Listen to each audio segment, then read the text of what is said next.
Hello, नमस्कार. स्वागत आहे तुमचं आपल्या चॅनलवर. तर हे आहेत अळीवाचे लाडू.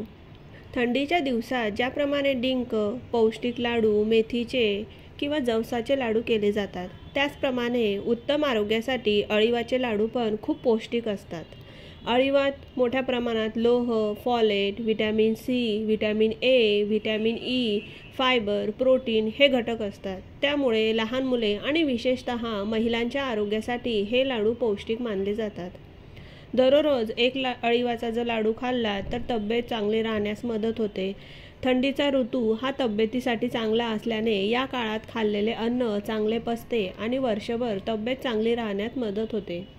अळीवाच्या लाडूचे शरीराला होणारे फायदे आणि त्याची आता रेसिपी आपण बघूयात. तर हे आहेत असे हे अळीव असतात. हे अशा पद्धतीने दिसतात. तर मी इथं साधारण 70 ग्रॅम हे अळीव हे घेतलेले आहेत. तर हे एका भांड्यामध्ये अळीव टाकायचे आहेत आपल्याला आणि नारळाच्या पाण्यामध्ये आपल्याला हे 2 तास भिजत ठेवायचं आहे. जर तुम्हाला नारळाचं पाणी आवडत नसेल तर थोडे दूधही घालू शकतात किंवा साध्या पाण्यातही आपण हे घालू शकतात. पण नारळाच्या पाण्यामुळे लाडूला एक प्रकारचा फ्लेवर येतो आणि हे दोन्ही पण तुम्हाला नसेल आवडत तर तुम्ही साध्या पाण्यात भिजवले तरी देखील चालेल. हे तुम्हाला 2 तास हे नारळाच्या पाण्यामध्ये आपल्याला हे भिजत ठेवायचं आहे. आता मी इथं तुम्हाला प्रमाण सांगते. म्हणजे 1 वाटी हे अळीव जर घेतले होते आपण तर 1 वाटी नारळाचं पाणी आपल्याला घ्यायचं आहे. त्यानंतर 3 वाटी आपल्याला नारळाचा किस घ्यायचा आहे, म्हणजे त्याचा चव घ्यायचा आहे आणि 1 वाटी गूळ घ्यायचा आहे. 5 ते 6 काजू बदाम आपण हे असे खलबत्त्यामध्ये ठेचून घेतलेले आहेत. आता पॅनमध्ये आपल्याला गॅसवर पॅन ठेवायचा आहे. जास्त तूप टाकायची गरजच नाही आहे. फक्त मी थोडंसा तो काजू बदामचा कच्चापणा गेला पाहिजे म्हणून मी एकदम किंचितसं तूप टाकलं आणि त्याच्यात हे काजू बदाम मी शॅलो फ्राय हे करून घेते आहे. काजू बदाम शॅलो फ्राय करून झाले की त्याच्यामध्ये मग आपण नारळाचा जो चव होता तो याच्यामध्ये टाकायचा आहे आणि तो देखील आपल्याला खालीवर हा करून घ्यायचा आहे. आणि तो टाकल्यानंतर मग आपल्याला याच्यामध्ये जे अळीव आपण 2 तास भिजत ठेवले होते ते छान असे भिजून झाले आहे आणि मग ते आपल्याला त्याच्यामध्ये एकजीव हे करून घ्यायचं आहे. साधारण बारीक गॅसवर 15 मिनटं आपल्याला हे मिश्रण जे आहे खालीवर करत करत एकजीव हे करून घ्यायचं आहे. हल्ली काय असतं, चुकीच्या जीवनशैलीमुळे अनेकांना पोट साफ होण्याची अडचण होते. कधीकधी ॲसिडिटी, गॅसेस, बद्धकोष्ठता यासारख्या तक्रारी पण उद्भवतात. पण अळीवाचे सेवन केल्याने या तक्रारी दूर होतात. त्यानंतर मासिक पाळी जी असते महिलांना त्याच्या पण खूप साऱ्या तक्रारी उद्भवतात. नंतर अनियमित मासिक पाळी, अतिप्रमाणात रक्तस्राव, पोट, पाय, कंबर दुखतं अशा वेळेमध्ये. तर अळीवात असलेल्या घटकांमुळे हार्मोनचे संतुलन राखले जाते आणि मासिक पाळीशी निगडीत समस्या दूर होण्यास मदत होते. परत अजून अळीवाचे खूप सारे अगणित फायदे आहेत. तर आता याच्यामध्ये मी आता गूळ हा टाकला आहे आणि हे आपल्याला अजून छान असं शिजवून घ्यायचं आहे. सकाळी जर उपाशीपोटी 1 चमचाभर अळीव कोमट पाण्यातून खाल्लं आपण तर वजन नियंत्रण करण्यामध्ये आपल्याला मदत होते. नाहीतर मग आपण हे अळीवाचे लाडू देखील खाऊ शकतो. लठ्ठपणाच्या समस्या असतात तर त्यांनी आहारामध्ये अळीवाचा हा समावेश केला पाहिजे. त्यानंतर अळीवात असणारे घटक मानसिक आरोग्य देखील चांगलं ठेवू शकतात. सध्या वेगवेगळ्या प्रकारच्या ताणामुळे जीवन जगत असताना अळीव खाल्ल्याने डोके शांत ठेवण्यामध्ये मदत होते. त्यानंतर आपलं सर्वात जास्त महत्त्वाचं जे आहे तर आपली जी त्वचा आणि केसांसाठी अळीव हे फार उपयुक्त आहे. महिलांना नितळ त्वचा आणि लांब सडक दाट केस हवे असतात. त्यासाठी वेगवेगळे आपण उपाय करत असतो. पण अळीवाचा आपल्या आहारामध्ये जर समावेश केला तर केसांचे आणि आपल्या त्वचेचे आरोग्य सुधारण्यासाठी खूप मदत होते.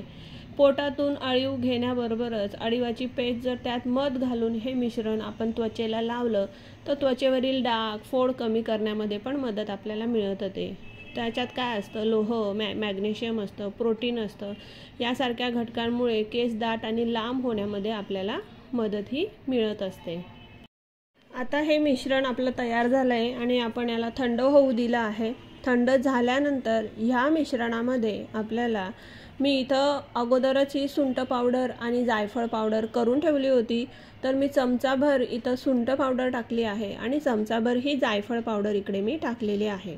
हे बघा, तुम्ही सुंठ पावडर स्किप करू शकतात, ही ऑप्शनल आहे, पण जायफळ पावडर तुम्हाला टाकायलाच पाहिजे. कारण काय आहे, हिवाळा आहे, हे अळीव जे असतात ना ते खूप उष्ण असतात, तर ते हिवाळ्यातच खायचे असतात.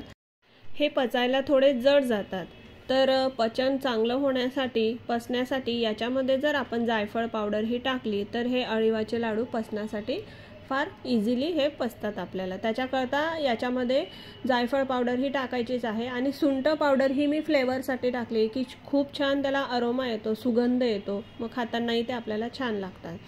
तर आता हे लाडू थंड झाल्यावर आपण हे वळवून घ्यायचे आहेत.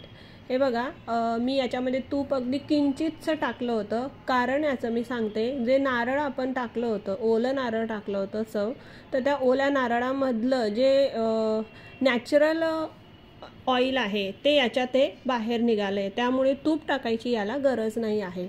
तर हे लाडू बघा किती छोटे आकार मी याचे बनवले आहे. याचं कारण असं आहे की अळीव जे असतात, मी सगळ्या प्रश्नांची उत्तरं इथंच देते, कारण मग तुम्ही अजून कमेंट बॉक्समध्ये मला विचारणार.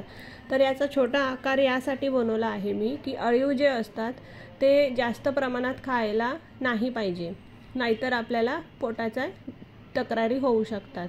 त्यामुळे हे चमचाभर, म्हणजे अळीव ते पण भिजवलेले, चमचाभर अळीव दिवसातनं खाल्ले तर चालतात ते असे.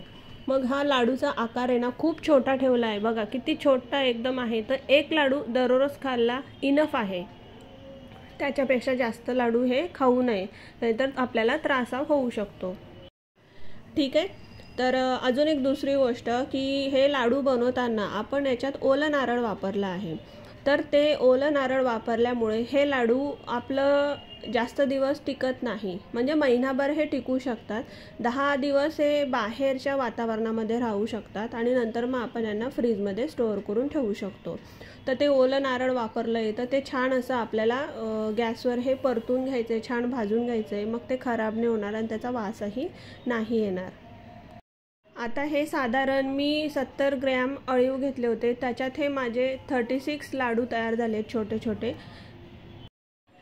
आणि मग हे लाडू तयार झाल्यानंतर मी याला थोडंसं डेसिकेटेड कोकोनट होतं माझ्याकडे, तसं असं डेकोरेट करण्यासाठी मी त्याला वरून थोडं ते डेसिकेटेड कोकोनट मी लावलेलं आहे. काही लाडूंना लावलं, काहींना नाही लावलं. तर हे अशा पद्धतीने हे अळीवाचे लाडू बाहेर रूम टेम्परेचरमध्ये 10 ते 15 दिवस हे राहू शकतात. त्यानंतर त्यांना जास्त दिवस तुम्हाला स्टोअर करून ठेवायचे असतील तर तुम्ही फ्रीजमध्ये यांना ठेवू शकतात, कारण याच्यामध्ये ओलं नारळाचा समावेश असल्यामुळे हे खराब होण्याची शक्यता असते. तर असे हेल्दी आणि टेस्टी अळीवाचे लाडू तुम्ही नक्की करून बघा, खूप सारे हेल्थ बेनिफिट्स आहे याचे. आणि जर तुम्ही ही रेसिपी ट्राय करणार तर केल्यानंतर तुम्ही मला इंस्टाग्रामवर, इथं वरती मी ID देते माझा इंस्टाग्रामचा, तर त्या इंस्टाग्रामच्या ID वर तुम्ही मला तुमच्या रेसिपीचे फोटो नक्की शेअर करा. तर तुम्हाला ही रेसिपी जर आवडली असेल तर तुमच्या फ्रेंड्स आणि फॅमिलीसोबत ही नक्की शेअर करा, लाईक करा, कमेंट करा आणि अशाच अजून हेल्दी रेसिपीज आणि हेल्दी टिप्ससाठी माझ्या चॅनलला सबस्क्राईब करा. तर चला भेटूया पुढच्या अशा एका नवीन व्हिडिओसोबत. तोपर्यंत तुम्हा सगळ्यांना टाटा बाय बाय.